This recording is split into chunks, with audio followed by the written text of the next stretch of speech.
Reiki, né? O Reiki, ele é uma técnica energética, tá? É uma técnica energética. Vou pegar a apostilinha aqui. A apostila de vocês é bonita, a minha é assim, ó. A minha eu rabisquei toda. Eu tenho uma apostilinha bem bonita assim, né? Igual a quem foi que imprimiu? A Amy imprimiu. E só que eu gosto do meu rabisco. Então, né? O Reiki, ela é uma energia, né? É, é uma técnica energética que trabalha com a energia universal, né? Então, essa técnica energética, ela foi redescoberta pelo mestre Mikao Usui, né? O mestre Mikao Usui era um professor japonês, também trabalhou como chefe de governo, trabalhou em governo. Deixa eu ver de que ano que ele é aqui. Ele nasceu em 1864, né? E ele era um professor ele era um professor de faculdade. E o Mikao Usui sempre foi um grande professor, e no Japão os professores eles são muito admirados. Ô, Rosana, se tu puder tirar o teu áudio, Eu não estou conseguindo, eu já tentei. deixa eu ver se eu consigo aqui. Acho que deu. E aí um aluno, né, em uma aula assim do professor Mikao Usui estava falando sobre Jesus, né? O trabalho de Jesus aqui na Terra e o quanto ele tinha o poder de curar as pessoas através das mãos. E aí, quando ele fez isso, falou sobre isso, um aluno perguntou para ele: se Jesus fez isso, professor, nos mostre como fazer também. Como é que é? Como que ele fazia? E aí o professor ficou todo assim envergonhado, porque ele não sabia a resposta. E quando um professor no Japão não sabe a resposta, ele se sente muito envergonhado. Ele se sente no dever de trazer a resposta, de não deixar um aluno sem resposta. E aí, criou um conflito interno dentro dele. Ele queria entender, porque muitas vezes a gente fala as coisas e a gente não pensa naquilo que está falando e a gente não tem compreensão. E ele percebeu que ele falou algo que ele até mesmo ele não tinha compreensão. Foi uma pergunta que trouxe uma grande dúvida para dentro dele e ele foi numa busca para entender como que é possível a gente trabalhar uma energia é, com as mãos, né? Então, o professor Mikao Usui, ele foi numa jornada de busca de autoconhecimento e foi buscar. E ele foi em mosteiros, ele foi em vários locais, bibliotecas antiguíssimas, para tentar buscar entender o que era isso. E aí, quando ele encontrou numa das bibliotecas os símbolos, que eu vou ensinar mais tarde para vocês, os símbolos, ele viu os símbolos, mas ele não sabia como trabalhar os símbolos. Ele queria saber como que trabalhava esses símbolos para chegar a essa energia, né? Para poder canalizar essa energia. E aí, ao conhecer, né, um dos monges da biblioteca onde ele procurou, sugeriu a ele que ele fizesse uma jornada e subisse o Monte Kurama, que é um monte que tem lá no Japão, para fazer entrar num processo meditativo de isolamento e meditação.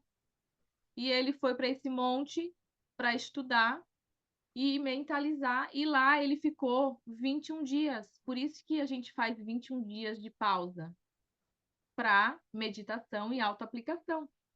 E ele ficou esses 21 dias em jejum, né? E, e quando chegou no. E durante esses 21 dias foram acontecendo alguns milagres. E aí, na apostila, depois vocês podem olhar ali sobre os milagres que foram acontecendo. Nós vamos entrar, né, no milagre, assim. Foram acontecendo alguns milagres, algumas situações que foram mostrando algumas coisas para ele. E aí, no 21º dia, ele visualizou os símbolos sendo traçados e as cores de cada símbolo. Então, tinha uma forma de traçado e tinha a cor de cada símbolo. E ele visualizou e ele aprendeu como é que ativava os símbolos, né? Então, ele aprendeu isso, ele desceu feliz da vida aquele monte, dizendo o quanto, né, que tinha conseguido receber a orientação.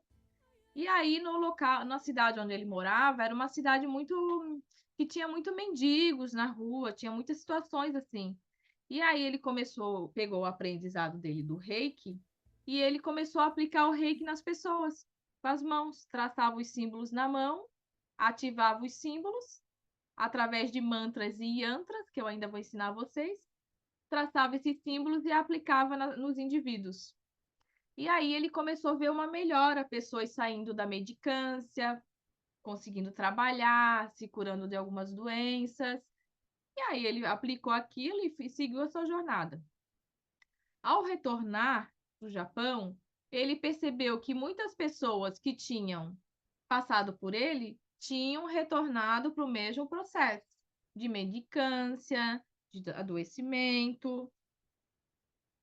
E aí ele pensou que o Reiki, ele não pode ser só um processo de cura. O Reiki, ele é muito mais do que um processo de cura. O Reiki é uma técnica que deve expandir a consciência da pessoa, para que ela entenda o processo de cura. E aí ele criou os 5 princípios básicos do Reiki, né? Que estão aí na apostila. E eu acredito que esteja na página 24. Na minha está na 24. Ele criou os 5 princípios básicos do Reiki, porque a partir desses princípios, se você trouxer esses princípios para a vida de você e você trabalhar esses princípios, a vida de vocês vai mudar. A sua vida vai mudar. Porque o Reiki ele é muito mais do que uma técnica terapêutica, do que uma medicina complementar, ele é uma filosofia de vida. Então, se você se rege por esses 5 princípios, se você aplica o Reiki, se você coloca esses princípios em ação, você expande a sua consciência e você sai do drama. Então, o primeiro princípio é só por hoje eu me liberto da irritação. Só por hoje, tá? Se alguém fizer ou disser algo que nos deixe irritado, é porque essa sensação já existe dentro de você. O princípio me liberto da irritação é porque, ao invés de você descontar na pessoa que causou essa irritação em você, você perceber que a irritação já estava dentro de você. E aí você vai pegar a situação que te irritou e vai refletir sobre a situação e não sobre a pessoa. Entendeu? Você vai refletir sobre a situação e não sobre a pessoa. Ah, canalha. Não sei o que. Não, a pessoa é a pessoa. O sintoma é todo seu, tá? Porque eu posso falar uma coisa aqui para vocês e a Luciela e o Felipe ficarem num ódio, e vocês não. Será que o problema tá em mim ou é a Luciela e o Felipe que estão com coisas ali dentro para trabalhar neles que eles não trabalharam? Porque para vocês foi tão legal? Como é que pode? Uma mesma coisa incomodar 2 e não incomodar 6, né? Então, assim, só por hoje eu me liberto da irritação. Ao invés de eu ficar irritada, por que eu não trago essa situação que me causou irritação e reflito sobre ela, me coloco do lado de fora e tento compreender por que eu me irritei quando o garçom não me atendeu na hora que eu queria? O que está dentro de mim que não deixa, não me permite esperar? O que está dentro de mim que quer que eu seja a primeira? Que eu seja, né? Então, assim, isso é só um exemplo, mas o que está dentro de mim que está me incomodando assim? Será que lá na minha infância, na hora do servir, eu não era a última a ser servida, né? Será que meus pais serviam todo mundo e me deixavam de castigo sem comer? Então, são coisas que estão lá no fundo da alma que a gente não percebe. Então, quando você libera da irritação e você se coloca como um observador, aí você começa a vivenciar uma vida mais alegre, né? Vai tomar menos remédio, porque você vai ficar menos irritado, não é verdade? Segundo, só por hoje liberto-me da preocupação. Vai adiantar você ficar preocupado? Quando a gente investe a energia em algo que está nos incomodando, é como se a gente regasse a florzinha ruim. como se a gente estivesse regando uma erva daninha. Aí você, ao invés de regar um girassol, inclusive essa noite eu sonhei com girassol, ao invés de você regar o seu girassol para iluminar a sua vida, você vai estar regando aquilo que está te incomodando, a preocupação. Então, ao invés de você se preocupar, por que que você não aproveita para superar esse desafio e pensar formas de superação, né? Ao invés de preocupar. Eu vou viajar. Eu estou numa preocupação com o meu carro. Estou numa preocupação. Eu acho que essas rodas elas estão meio que puxando o carro para a esquerda. E aí tu vai viajar, ficar pensando e tu vai viajar com esse carro assim meio desalinhado. Não seria melhor tu pensar na possibilidade de não viajar com o carro alinhado e na possibilidade de resolver essa situação para que tu não se preocupe na viagem, né? Então são coisas que você pode fazer ao invés de ficar se preocupando, né?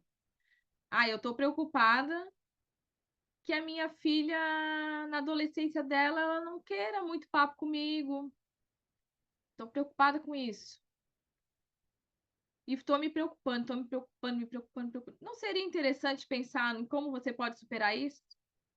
Criando um vínculo maior com a sua filha, possibilitando um maior espaço de conversa, buscar se abrir um pouco mais para sua filha também, falar um pouco sobre como foi a sua adolescência, a sua infância. Não seria melhor você abrir algo, você focar em algo para solucionar aquela tua preocupação? Então, assim, ó, deixe de se preocupar, porque você se preocupando ou não, se tiver que acontecer, vai acontecer, né? E aí tende a acontecer quando você se preocupa porque você está regando a coisa ruim. Ah, tá tudo certo. Se acontecer, o que está certo sobre isso? Por que que aconteceu? Por que que eu perdi o avião? Né? A gente sabe porque muitas pessoas perdem o avião. Não é o momento delas. Se o avião for cair, aí a gente xinga. Por que que eu perdi aquela entrevista? Pô, desgraça. Perdi a entrevista da minha vida. Eu tinha que fazer aquele concurso. Perdi o concurso. Fecharam o portão bem na hora que eu ia entrar no concurso. Que raiva. Será que aquele emprego era para você? Será que você não está sendo livrado de algo para ser colocado, redirecionado para o caminho certo? Então, ao invés de a gente se preocupar, a gente tem que ter mais, é um processo de aceitação. Aceitar as coisas como são. Para Deus está tudo sempre certo. Sempre certo. Só por hoje agradeço as bênçãos e sou humilde. Cada momento é uma fonte de aprendizado. Se tivermos essa consciência, reconheceremos os presentes divinos, que são os presentes da vida de cada momento. Às vezes a gente fica pensando que a gente quer ser abençoado, que a gente quer ser agraciado, e isso e aquilo. E aí, de tanto a gente querer algo grandioso, né, que aconteça na nossa vida, a gente acaba não percebendo as pequenas bênçãos. Se eu tivesse aqui com uma aluna, eu estaria sendo muito abençoada, estaria me abençoando, ou estaria abençoando a vida dessa pessoa também, como eu já tive aulas com um aluno só. Se eu tenho, se eu não tenho algo que eu gostaria de comer, mas eu tenho uma comida para eu comer, que bênção, porque tem gente que não tem nem onde comer, nem o que comer, nem onde sentar, nem onde deitar, nem um chalezinho para se esquentar. Então, enquanto você focar naquilo que você não tem, você nunca vai se sentir agraciado.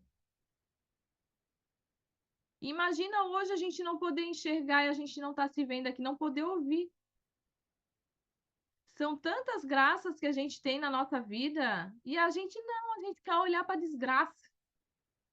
A gente não quer olhar para a graça.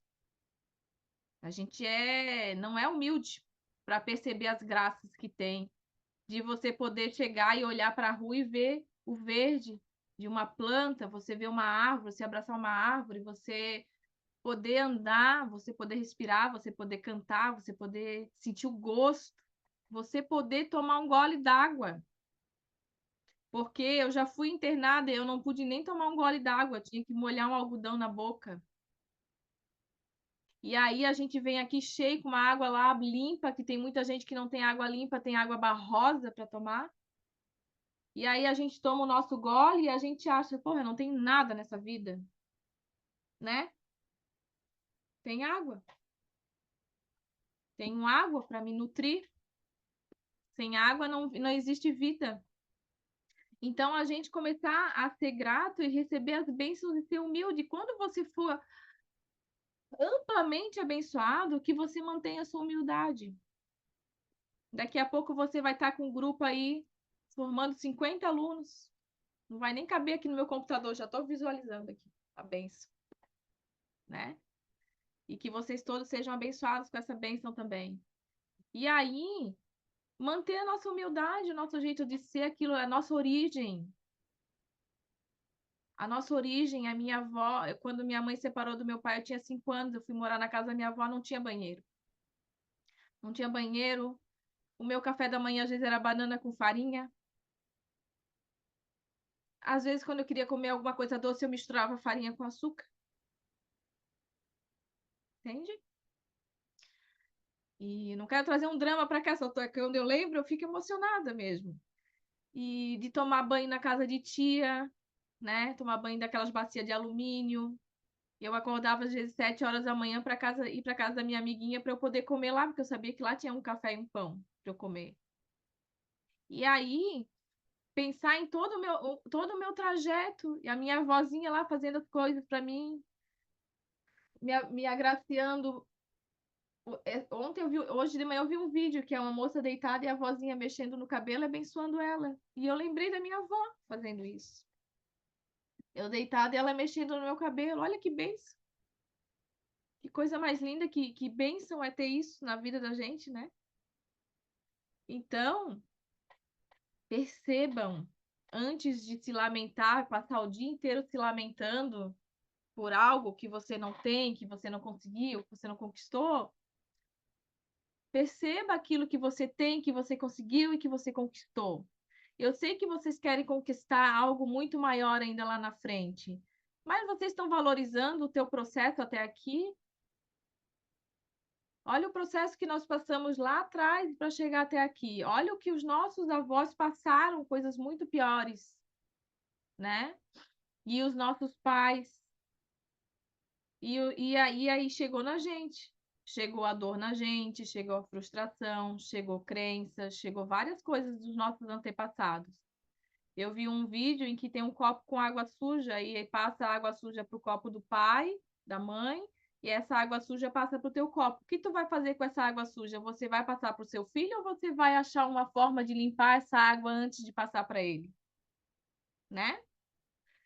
Agradeça de coração o que foi dos nossos antepassados. Eu percebo quanto foi difícil para você, minha avó e meu avô, minha mãe, meu pai, meus bisavós. Eu percebo quanto foi difícil para vocês. Eu sei que vocês passaram por relacionamentos que não foram bons, que vocês vivenciaram abusos, brigas e escassez.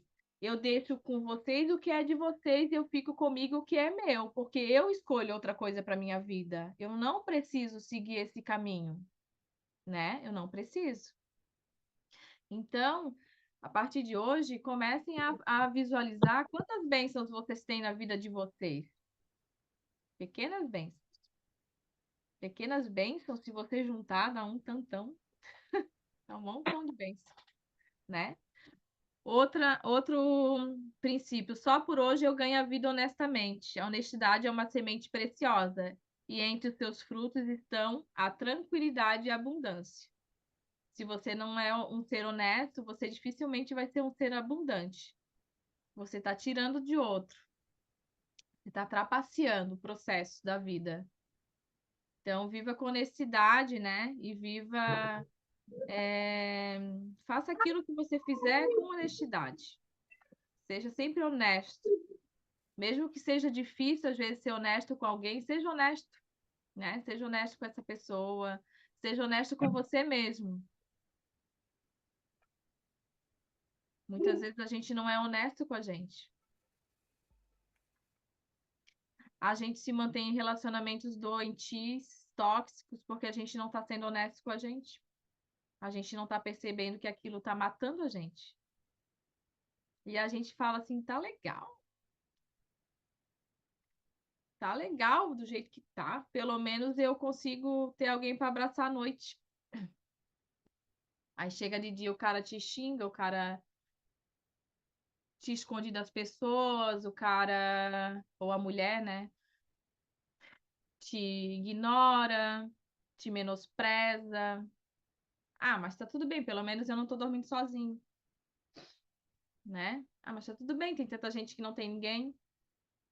Pelo menos eu tenho um companheiro. Será que é um companheiro? Você está sendo honesto com aquilo que você merece, né? Você está sendo honesto com você, estando trabalhar num espaço que só te destrói? Ah, mas pelo menos eu estou recebendo dinheiro, tá? Mas até quando que você vai ficar nesse espaço aí a vida inteira? Tá sendo honesto com a verdade do teu coração? Ah, eu queria tanto ser bailarino. Pô, mas está trabalhando, sabe, no escritório fechado. Você nasceu para ser um artista.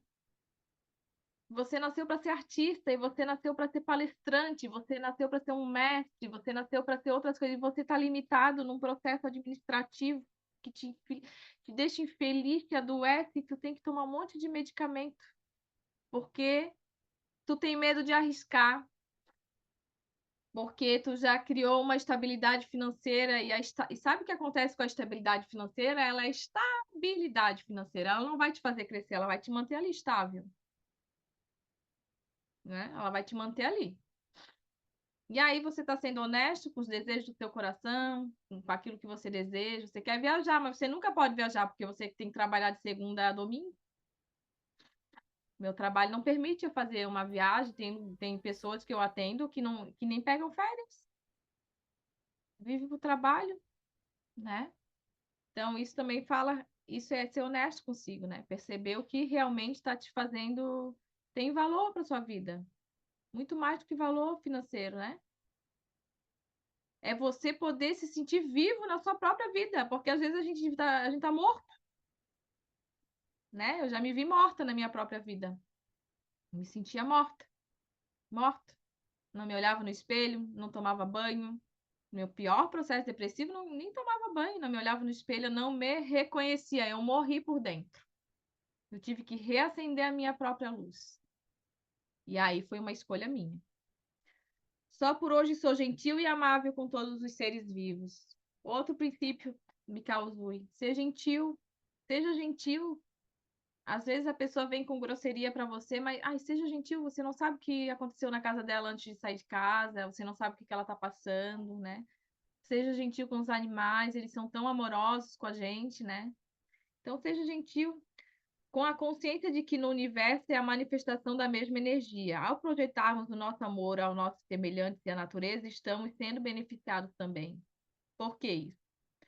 Porque a Maria, a Vicky, a Rosana, a Luciela, o Felipe, a Amy e a Cristiane, eles são extensão do meu, vocês são extensão do meu próprio ser.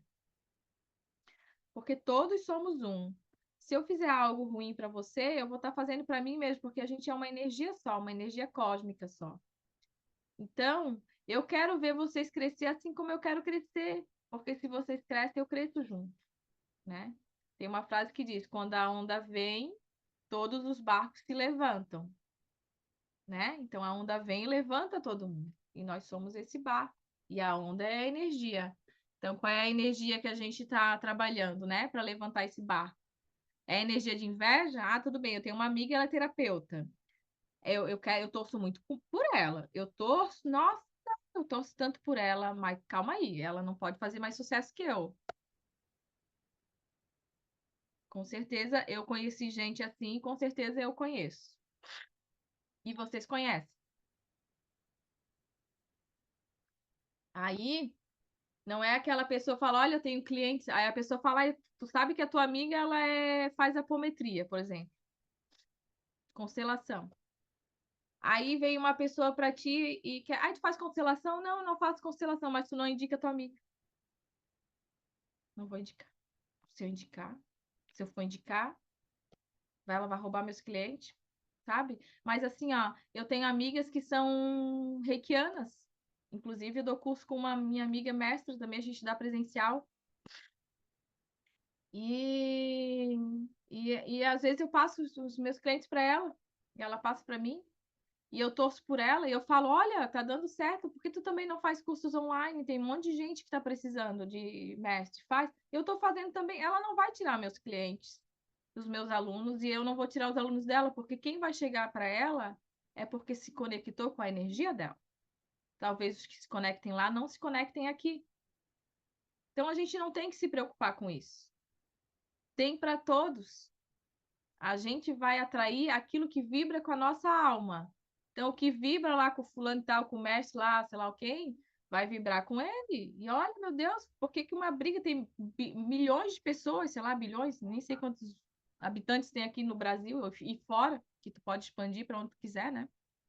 Então, isso aí, gente, ó, seja amável com seus amigos, ai, e vibrem quando eles crescerem também, que eles vão vibrar por você também, né? Aí, voltando um pouquinho ali do Mikao Zui, o Mikao Zui, aí ele fez esses 21 dias. Por isso que quando a gente faz um curso, a gente se auto-aplica 21 dias para a gente se conectar com a nossa essência, para a gente se conectar com o nosso mestre, para a gente conhecer um pouco da energia, de como que cada símbolo trabalha, tá? Então, quando vocês se formarem hoje aqui no primeiro nível, inicia os 21 dias. Se você falhar um dia, você tem que recomeçar os 21 dias.